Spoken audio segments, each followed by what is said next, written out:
Інім мен келініме менің қарғысым тиді ме? Видеоны көрмес бұрын арнаға жазылып алыңыз. Осыдан 10 жылдан аса уақыт бұрын күйеуімнен айырылып қалдым. Жасы небәрі 27-де. Жаны жайсаң, ақкөңіл жігіттің сұлтаны Секенді жанымнан артық көрдім. Әлі де жақсы көремін.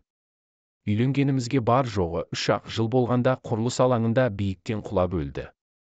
Таңертеңгісін кетерде екеуміз түстен кейін бір жаққа барамыз деп келістік. Секен: мен түске дейін боламын жұмыста. Сен сол жерге кел, мен сұранып көремін дегенде, бұл оның соңғы сөзі екенін білсемші. Уағдаласқандай түске таман құрылыс жүріп жатқан жерге келсем, жұрт азан-қазан. Жедел жәрдем тұр. Барлық жұмысшылар бір жерге үймеліп қалыпты. Жақындап қалып едім, мені танитындардың бірі маған үрке қараса, енді бірі: Жазира, бұл маңға жоламашы, келмеші деп шуласып, маған жармасып жатты. Жүрегім аузыма тығылды. Бір нәрсе болғанын сездім әрине. Оларды тыңдаймын ба? Қаумалаған жұртты бұзып жарып дәрігерлер тұрған жерге жетіп келсем, Секенім ес-түссіз жерде жатыр. Басым айналып, көзім қарауытып талықсып кеттім. Секеннің бет-аузының сау жері қалмапты. Сонымен не керек, жерледік. Сүйегін ауылға алып бардық. Жыламаған ауыл адамы қалмады. Өйткені ол сондай ғажап жан еді. Бұл жөнде теледидардан айтқан негізі. Кейін естідім, жедел жәрдем келгенге дейін ол тірі жатыпты. Тіпті дәрігерлерге мен өлмеймін ғой, иә депті. Оны естіген дәрігерлер бүкіл денесі, барлық ағзасы осынша қатты зақымданғанына қарамастан, оның біз келгенше тірі жатқаны, оның өмірге соншалықты құштар болғаны ғой деп аң-таң. Секен қайтыс болғанға дейін менің туған бауырымның 17 жастағы үлкен баласы үйленуге дайындалып жатқанды. Кездей соқтық па білмеймін, ағам мен жеңгемнің ұлдарының үйлену тойын жасайтын уақыт Секеннің 40 беретін күнмен тұспа-тұс келді. Анығын айтқанда арасы бір-ақ күн. Сөйтіп біз мына жақта қан жылап, Секеннің 40-ына дайындалып жатқанда, ағам қала орталығында дүрілдетіп той жасады.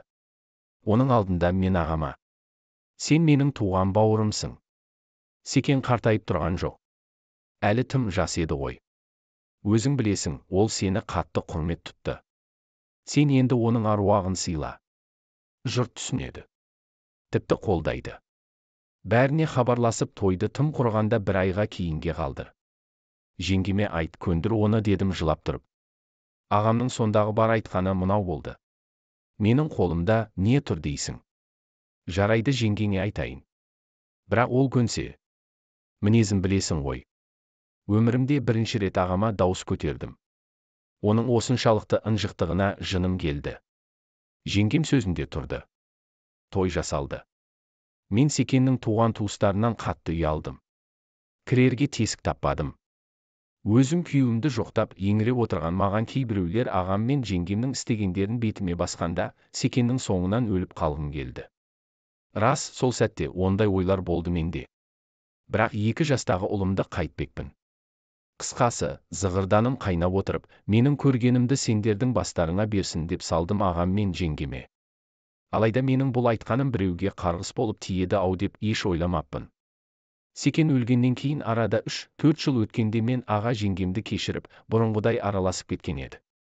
Үйленген інімді негізі жақсы көруші едім. Дүниеге келгенде кәдімгідей қарадым ғой оған. Жөргектерін жуып, жылап қалса бесігін тербетіп ойнататынмын. Тілі былдырлап, томпаң қағып артымнан жүгіріп жүргенде жүрегім елжіреп қоя беретін. Әйелі де сондай жақсы, ибалы, алтын адам еді. Иә, еді деп өткен шақпен айтамын. Өйткені оларда қазір бұл өмірде жоқ. Арада, яғни Секен қайтыс болғаннан кейін тұп-тура 10 жыл өткенде, дәл сол Секенім қайтыс болған қараша айда, 27 жасында інім мен келінім бір күнде қайтыс болды. Жамбыл жаққа достарының тойына бара жатқанда жол апатына ұшырады. Арттарында кішкентай қыздары қалды. Міне, содан бері бірнеше ай өтті, өз-өзіме келе алар емеспін. Баяғыда былш еткізіп айта салған сөзім қарғыс болғаны ма? Егер де солай десек, менің өзімде күнәһар болғаным ғой. Менің күнәмнің жалғыз ұлыма зардабы тие ме деп қорқамын. Мұндай азаппен енді қалай өмір сүремін? Деп жазды хат иесі Жазира.